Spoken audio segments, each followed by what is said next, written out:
My name is Harper Lane. I'm 28, and I found out my grandfather's legacy did not include me while I was sitting under a buzzing fluorescent light in a cramped attorney's office in Maple Ridge. My sister sat front and centre, her fiancé's hand wrapped proudly around hers. My brother leaned back like he was waiting for a game to start. My parents wouldn't look at me at all.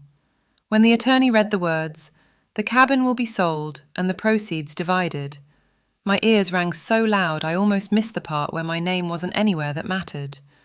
What they didn't know was that my grandfather had signed something they hadn't seen. Before I go on, tell me where you're watching from. And hit like and subscribe if you've ever felt like the forgotten one, the child who stayed, who showed up, and still somehow ended up with nothing when the house, the money, and the memories were divided. I read every comment. You'd be shocked how many people grew up in families just like mine, where love had conditions and inheritance revealed the truth. I grew up in a beige, split-level house on Willow Bend Drive, the kind of place where the lawn was always a little too long, and the mailbox leaned just enough to show we weren't perfectionists. Inside, though, everything revolved around appearances, especially when it came to my older sister, Chloe. If you walked into our living room, the first thing you'd see was a wall crowded with framed photos.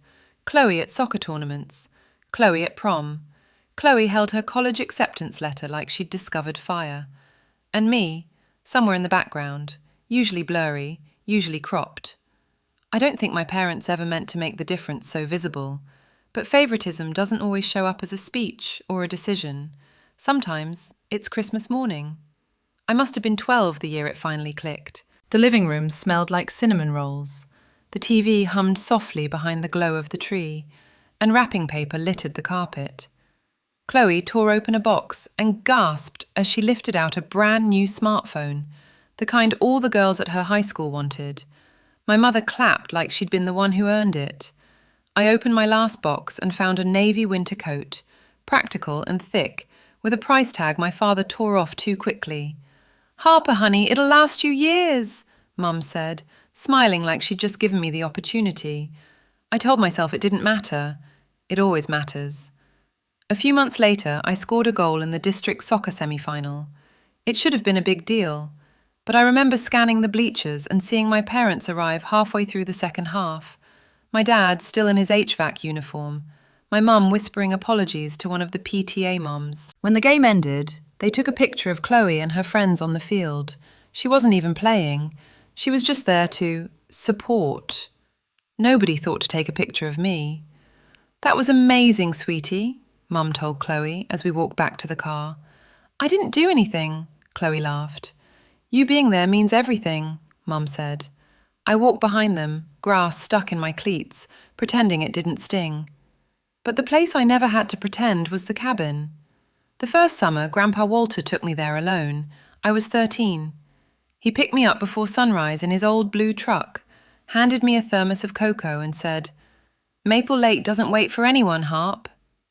When we pulled up the long dirt road, sunlight spilled across the water in ripples of gold. The cabin sat slightly crooked, smelling like pine and old paperbacks. It felt like stepping out of my life and into something that belonged only to us. Chloe never came. Too busy with cheer camp, too bored by mosquito bites. Tenant once.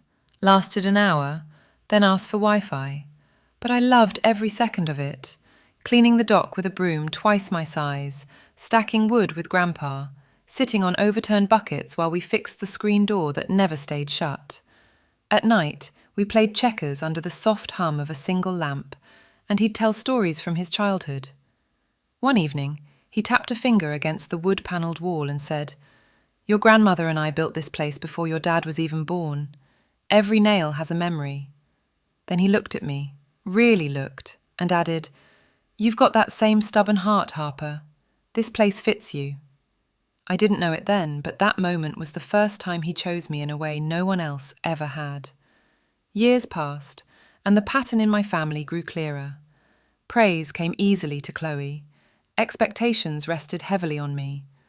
If Chloe showed up for Thanksgiving, Mum called it sacrificing her time. If I cooked the entire meal because Mum worked late, it was good practice for adulthood. If Chloe forgot a birthday, she's overwhelmed. If I forgot to bring in the mail, Harper, pay attention for once. I learned to stay quiet to keep the peace. But peace is a fragile thing. I was 15 the night I heard my parents fighting in the kitchen. Their voices weren't loud, but the anger threaded through every word. "We can't keep using your father's money to fix things," my dad hissed. Mum snapped back. "Chloe's tuition is not fixing things. She deserves opportunities. God knows we didn't have them. Walter understands that." "And what about Harper?" Dad asked. There was a pause, a sharp, cutting one. "She's fine," Mum finally said. "She doesn't need the same help. Chloe's the one who'll go far." I stood in the hallway, the refrigerator light casting a harsh glow across the tile, and felt something inside me crack, quietly, like a hairline fracture that would take years to show on the surface. By the time I was in college, Grandpa's health had begun to slide. He had a mild stroke my sophomore year. Chloe sent flowers. Ethan posted an Instagram story. I drove 3 hours home, sat beside him in the hospital, and held his hand as the machines beeped in uneven patterns. "You don't need to miss school, Harp," he whispered. "I don't mind." He squeezed my fingers. "Someone needs to be here. You always show up." That line stayed with me, especially later when no one else did. After he got discharged, I moved back to Maple Ridge to help. I took a marketing job at a small company 20 minutes from home.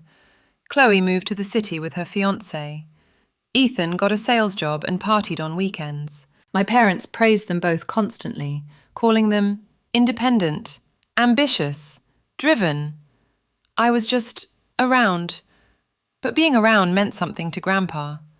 On one of his better evenings, while I refilled his tea, he looked up from his recliner and said quietly, "I made some decisions for the cabin, sweetheart. Just remember that when the time comes." I asked what he meant, but he closed his eyes and said he was tired. I didn't realize when the time comes meant reading a will in a cramped office and discovering the family had already built a future that didn't include me. I didn't understand how fast things would unravel until Thanksgiving, 2 years before my grandfather died. It was one of those cold Midwestern afternoons where the sky looks like brushed steel and every breath feels heavier than the last. Our entire extended family squeezed into my grandmother's narrow dining room, half the adults balancing plates on their laps because there weren't enough chairs. The turkey sat in the center of the table, steam rising like a warning. Uncle Rick carved the bird with the seriousness of a surgeon. He never passed up a chance to make himself the center of attention, especially when it involved money. "You all know," he said loudly, addressing the table like a boardroom, "when Walter goes, that cabin's going to make one hell of a down payment for somebody." Everyone laughed except me. My fork froze halfway to my mouth. The cabin wasn't a down payment, it was my childhood. Ethan, already on his second beer, raised his eyebrows. "Dibs on the boat," he joked. Chloe added, "Honestly, we could Airbnb the whole thing. I've already got interior ideas." The room blurred around me for a second. They weren't just joking. They were imagining a future where the cabin, my cabin with the peeling blue shutters and creaky back door, was a business opportunity. I remember staring at the cranberry sauce, feeling my heartbeat thump in my throat. Back then, I still told myself it was nothing. Just talk. Just family being blunt. But talk has a way of settling into people's minds until it sounds like a plan. After dinner, I went out to the small back porch to get air. The wind cut through my sweater, but the cold didn't bother me as much as the noise inside. Laughter, clinking dishes, the sound of my whole family imagining a life built on selling memories that meant nothing to them. When I came back in, I found Grandpa sitting alone at the table, turning an empty mug in his hands. I sat beside him. He didn't look up at first, just sighed deeply. "They forget what things really cost," he said quietly. "Not the money, the meaning." He didn't say it was about the cabin. He didn't have to. It wasn't long after that his health turned sharply downward. Multiple hospital visits, aches that turned into immobility, nights where he couldn't sleep and called the house asking for help. And each time I drove over, rain, snow, finals week, long shifts. It didn't matter. I showed up. My parents always said how grateful they were. But gratitude is cheap when it's spoken, not lived. I still remember the night before one of his hospital checkups. I'd spent the afternoon organising his medications, lining them up in a plastic container labelled with each day of the week. He watched me from his recliner, blanket pulled to his chin. "You have a good head on your shoulders," he murmured. "I worry about the others. They show up when it's convenient, not when it counts." That stung, because it was true. And it mattered because he knew it was true. Then he added a line that would echo later like a prophecy. "Someone needs to make sure you're taken care of too, Harper." But the thing about promises from dying men is this. Families often think they can rewrite them. After Grandpa passed, everything moved fast. Too fast. The funeral was a blur of casseroles, forced smiles, and the smell of lilies. Right after the final burial prayers, people already whispered about the estate, as if the word tasted like possibility. Ethan joked about finally getting ahead, and Chloe reminded everyone she had a wedding to save for. Meanwhile, I sat next to Grandma Rose, holding her cold hand, feeling her bones shake gently under my palm. She leaned toward me once, voice so low it barely existed. "He made arrangements," she whispered. "Your grandfather wasn't careless. Don't let them tell you otherwise." I wanted to ask what she meant, but relatives swarmed around us with condolences and stories, and the moment slipped away. A week later, something stranger happened. I'd stopped by my parents' house to drop off some paperwork from the funeral home. When I walked in, they were sitting at the kitchen table, Dad with a stack of envelopes, Mum with her laptop open, both of them startled, like kids caught sneaking cookies. "We're just discussing some future things," Mum said too quickly, closing her laptop as though the screen might burn me. "What things?" I asked. "Grown-up things," Dad said. "Estate stuff. Nothing you need to worry about." That phrase, "nothing you need to worry about," had followed me since I was 8. I used to believe it meant I was being protected. Now I realized it meant I was being excluded. A few days after that, Grandma called me while I was picking up groceries. "Sweetheart," she whispered into the phone, her breath shaky, "I found something in your grandfather's papers. Something important." I asked her what it was, but she only said, "Not over the phone. Come by tomorrow." The next day, when I arrived, she looked pale and shaken. A manila folder sat beside her on the coffee table. She placed her hand on top of it, like she was guarding something fragile. "He didn't want the cabin sold," she said quietly. "Not unless you agreed to it. He made that clear." My stomach tightened. "Then why is the whole family acting like it's already gone?" Her eyes filled with tears. "Because they think you won't fight back."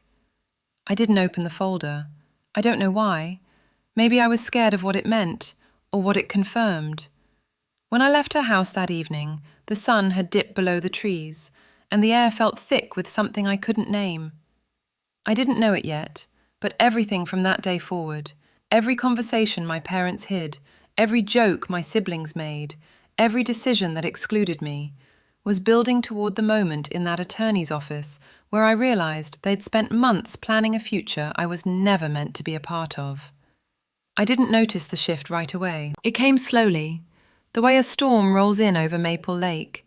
First, a faint change in the wind, then a darkness you can't quite explain. The first sign was a letter stuffed halfway into my parents' mailbox, the corner bent like someone had tried to hide it quickly. I wasn't snooping. I was picking up the mail because Mom had texted, "Can you grab it? We're running late." The envelope was from Carter and Bellman, attorneys at law, the same firm Grandpa used. I brought the mail inside, laying everything on the kitchen counter. But Mum lunged so quickly for that one envelope that it slid off the stack and fluttered to the floor. She snatched it up, crumpling the edge. "It's nothing," she said too sharply. "Just property tax documents." Property tax documents don't get sent from estate attorneys. I didn't say that out loud. Dad appeared behind her, wiping grease from his hands with a towel. "Harper, sweetheart, don't worry about all this. We've got it handled." There it was again. That familiar sentence. You don't need to worry about this, which always meant you're not part of the discussion. I told myself not to dwell on it. But then the second sign came. A week later, I stopped by the family house to borrow some tools. When I opened the basement door, I heard voices, low, urgent.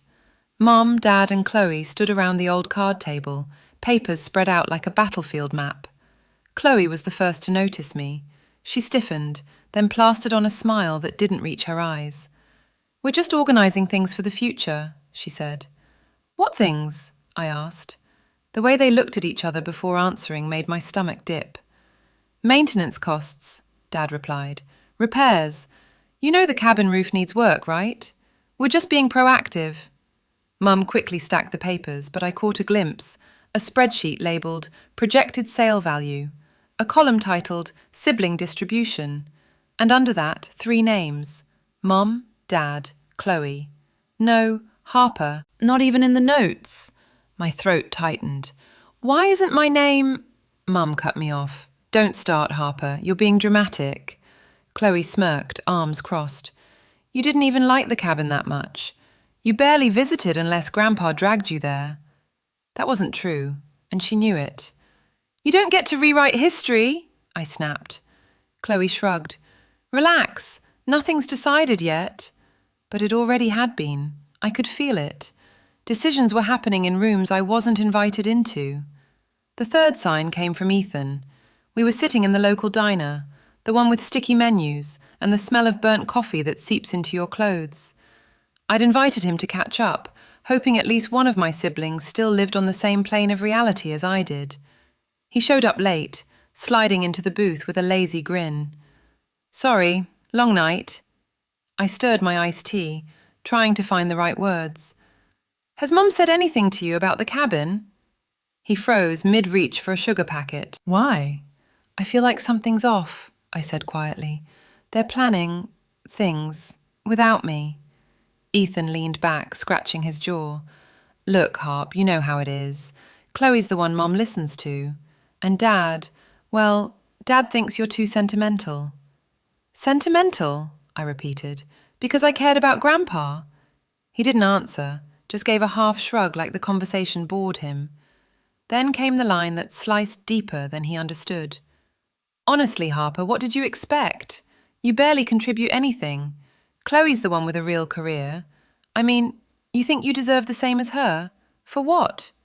My stomach dropped. The diner noise faded into a dull buzz. He meant every word, and worse, he thought he was being reasonable. "That's not fair," I whispered. Ethan sighed. "Life's not fair. You gotta toughen up. I mean, the cabin. Be serious. You really thought Grandpa would leave that to you?" I didn't trust myself to speak, because yes, I had thought that, not out of greed, but because he'd made me feel like I belonged there. When I didn't answer, Ethan slid out of the booth and clapped my shoulder the way you might pat a dog you felt sorry for. "Don't let this get to your head, just let the adults sort it out." The adults? As if I wasn't one. As if I hadn't spent months caring for Grandpa while they lived their glossy, curated lives. I stayed in the booth long after he left, the melted ice in my glass clinking softly as I replayed every syllable. Then the fourth sign arrived. Loud, unapologetic, impossible to ignore. Mom texted our family group chat. "Dinner, Sunday at 6. We need to talk about the future. Everyone must be there." My fingers hovered over the screen. Everyone. I already knew that word didn't include me. When I arrived Sunday evening, I walked into the dining room mid-conversation. They didn't even notice I was standing there. "Chloe and Evan could take over the property taxes," Dad was saying. "And selling at market value gives us flexibility," Mom added. Evan, Chloe's fiancé, nodded confidently, like he had some right to weigh in. "If we remodel before selling, we'll get a better return." Return, remodel, sell. They talked about the cabin like it was a flipped investment house. Mum finally noticed me. "Oh, Harper, you're here." Her tone sounded like I'd shown up uninvited. "What is this?" I asked. Dad sighed. "Harper, please don't make a scene. We're just trying to be realistic." I swallowed hard. "Realistic about what?" Chloe's answer came swift, sharp, rehearsed. About the fact that the cabin isn't yours. It never was. The room went quiet. The kind of quiet that doesn't happen by accident, only after someone reveals exactly how little they think of you. And in that moment, standing in the house where I grew up, surrounded by people who shared my blood but not my heart, I realized something chilling. They weren't ignoring me. They were phasing me out, deliberately, strategically, and without an ounce of guilt. After that Sunday dinner, something inside me shifted. Not a dramatic break, not an explosion, but a quiet hardening, the kind you feel only in hindsight, like wet cement drying into something immovable. The next escalation came disguised as a chore. Dad called me on a Wednesday evening, voice too cheerful. "Harper, can you swing by the cabin this weekend? We need photos for insurance purposes." Insurance purposes. He said it like he hoped I wouldn't notice the hesitation. "What kind of photos?" I asked. "Oh, you know, roof, siding, interior, nothing to worry about." The way he rushed through the last sentence made it very clear. It wasn't insurance. It was appraisal material. Still, I went. The cabin deserved a witness. When I pulled up the dirt road, my tires crunching over fallen branches, I saw a car parked out front. Sleek, black, expensive. Chloe's fiancé's car. My stomach tightened. Inside, the living room had been rearranged. Furniture pushed aside. Measuring tape stretched across the hardwood floors. Evan stood there, jotting down notes on a clipboard like a contractor. "Oh," he said when he saw me. "Your dad didn't tell me you'd be here." I froze. "What's going on?" He brushed invisible dust off his shirt.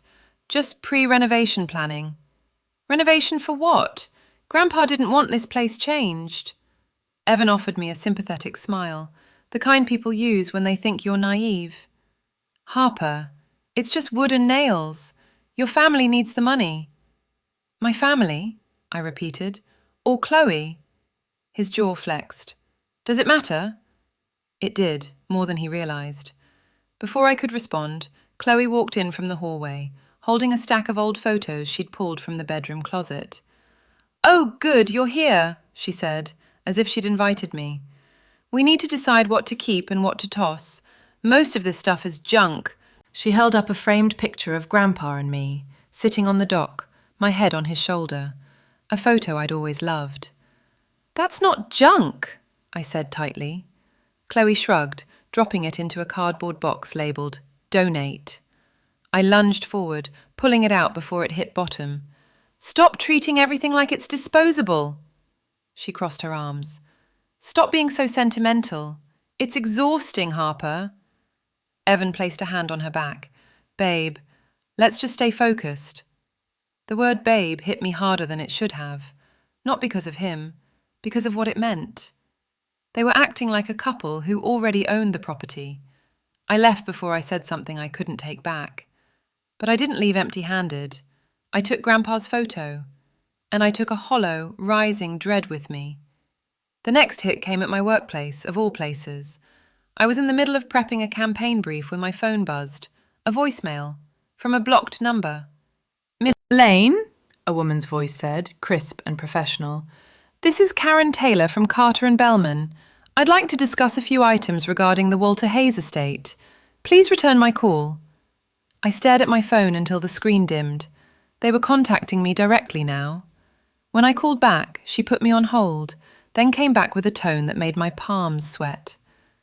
"We've received some preliminary documents from your parents, Ms. Lane. To ensure your file is accurate, we'd like to verify—" "My file?" I cut in. "Why do I need a file?"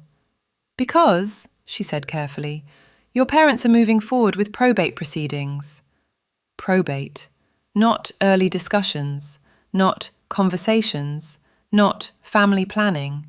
Probate meant decisions were already being made, legally. "And," she continued, "they've submitted a statement regarding your involvement with the property." "My involvement?" I repeated. "Yes. They claim you have no substantial ties to the cabin and have not contributed to maintenance, caretaking, or financial obligations. Therefore, your stake is—" I didn't hear the rest. My heart pounded so violently I thought I might faint. I had spent years caring for Grandpa when no one else bothered. I had cleaned that cabin, maintained it. I loved it. They said what? I whispered. I understand it's upsetting, the attorney said gently, but your parents' statement will hold weight unless you contest it. Contest it? The word felt like a dare, or a warning. I didn't tell my family about the call. I didn't trust myself not to scream. But the explosion came anyway, just not from me. 2 weeks later, Mum invited everyone over for another discussion. I arrived late, intentionally, to avoid the pre-meeting whispers. When I walked in, the air was thick with anticipation. Ethan sat with his arms folded, foot tapping. Chloe scrolled through her phone, expression bored. Dad paced near the window. Mum stood in the centre of the room like she was about to deliver a sermon. Harper, she said, we're glad you're here. We need to talk. I braced myself. About the cabin? She exchanged a glance with Dad, one of those silent marital communications packed with meaning. Your father and I have decided, she said, that selling the cabin is the best choice for the whole family.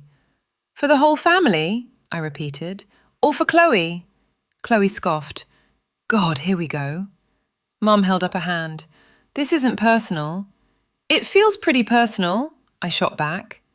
Dad sighed, rubbing his temple.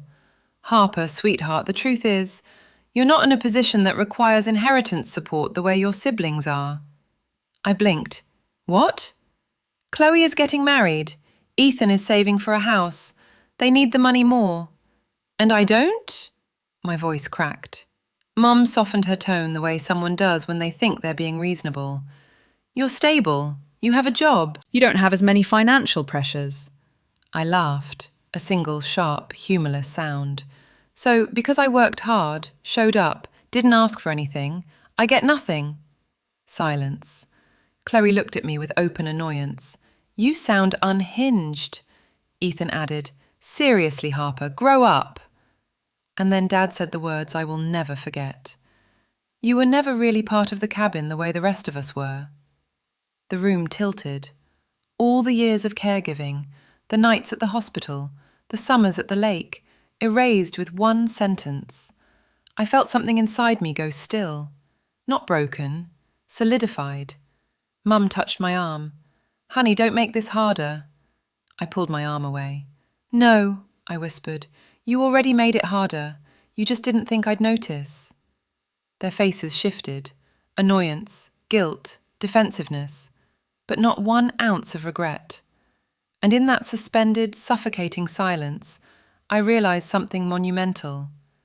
They were not going to stop. They were not going to change. And they were not remotely afraid of hurting me. But they should have been. The attorney's office felt colder than I remembered. Maybe it was the air conditioning, or maybe it was the fact that every person sitting around the long walnut table had already decided who I was. The unnecessary one. The extra piece on a family board they'd been trying to rearrange without me. Karen Taylor, the probate attorney, shuffled papers with practiced precision. Thank you all for coming, she said, her voice crisp. Today we'll be reviewing Walter Hayes' final estate documents and the supplemental statements submitted by the family. I sat at the far end on purpose. I wanted to see all their faces at once. Mum and Dad sat together, shoulders touching, a united front. Chloe and Evan sat beside them like royalty awaiting coronation. Ethan leaned back casually, but his jaw worked the way it always did when he was guilty. Only Grandma Rose sat near me, her thin hand resting on her purse like she was guarding something fragile. Karen opened the folder. Let's begin. The sound of paper sliding across the table made my stomach twist. As stated, the cabin on Maple Lake was originally purchased by Walter and Margaret Hayes and has served as a family property for over 50 years. In previous documents, the property was listed to be retained within the family. Chloe smiled at that, too broadly. She thought this was her moment. But, Karen continued, last year amendments were made. The smile dropped. Ethan sat forward. Mum's hand tightened on Dad's knee. I held my breath. Karen lifted a stapled packet. The amended will includes the following. proceeds from the cabin sale to be distributed equally among Margaret Hayes's children. I felt my entire body go rigid. Not grandchildren, children, meaning my parents, not us. Dad cleared his throat. Yes, that's correct. We thought it best, but Karen raised her hand. However, there is another document. Another document. The room stilled. It was submitted separately by Mr. Hayes before his passing and designated as an addendum requiring independent review. Mum's face was drained of colour. That wasn't part of the documents we submitted. No, Karen said. It wasn't, because you didn't submit it. She turned to me. It was found by Mrs. Hayes. Grandma Rose straightened almost defiantly. Walter wanted Harper to have it. The room exploded in whispers. Karen tapped the packet. This document states that the cabin cannot be sold, transferred, or financially leveraged without the written consent of one individual, Harper Lane. The air punched out of my lungs. Around me, the reactions were immediate, visceral. What? Chloe's voice cracked, shrill. You've got to be kidding, Ethan muttered. Mum looked at me like she was seeing a ghost. Harper, why didn't you tell us? Because I didn't know, I said quietly. Not fully. Karen kept reading.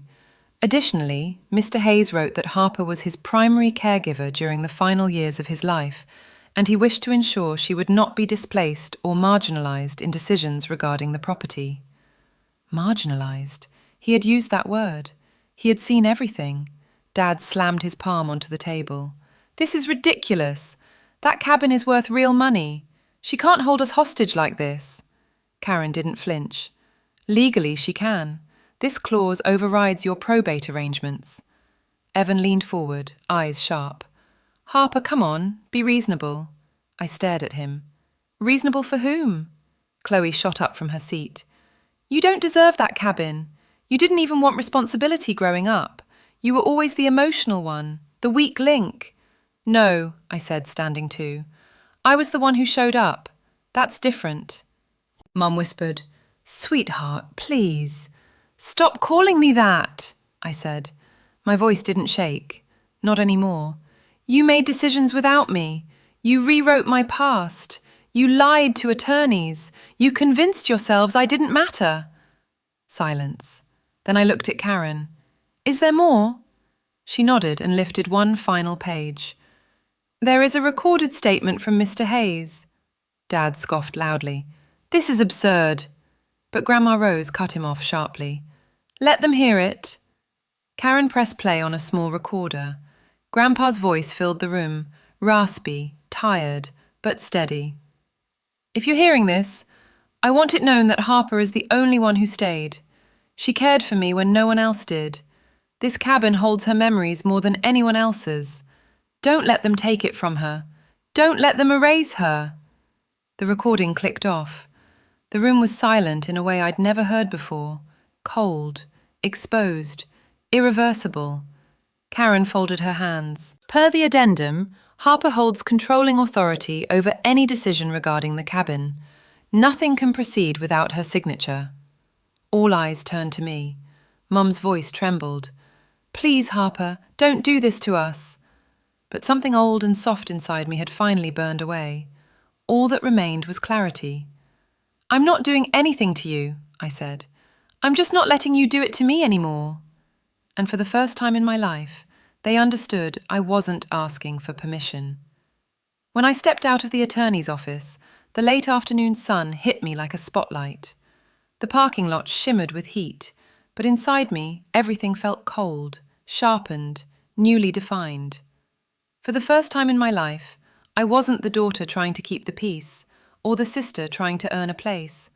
I was the gatekeeper, the one holding the key everyone suddenly needed. Behind me, the muffled sound of raised voices leaked through the glass door. My family arguing, scrambling, already trying to regain control. They still hadn't realized it was too late for that.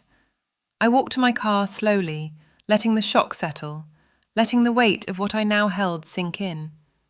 Grandpa's addendum wasn't just a document. It was leverage, proof, a weapon forged by the only person who ever saw me clearly. But what my family didn't know What I hadn't said in that room was that I had more than the addendum. Grandma Rose had slipped something into my bag before we left. A sealed envelope, edges worn, my name written in Grandpa's shaky handwriting. Inside were copies of emails, notes, and a handwritten statement detailing every visit I made, every bill I covered, every night I spent taking care of him. And one final line. If they try to take this place from you, don't let them. You earn more than they ever gave. They thought they could erase me with paperwork. They forgot I watched them sign every lie. As I sat in the driver's seat, I tucked the envelope beside me like armor. They could beg, they could bargain, but the game was different now. And I wasn't done, not even close. If you've ever felt like the invisible one in your own family, hit subscribe. Stories like mine aren't rare. People just don't talk about them until the will gets opened and the truth finally shows itself. Like this video, share it with someone who's been pushed aside by family decisions, and tell me in the comments what part hit you the hardest. I read everything, and if you have a story of your own, don't hold back.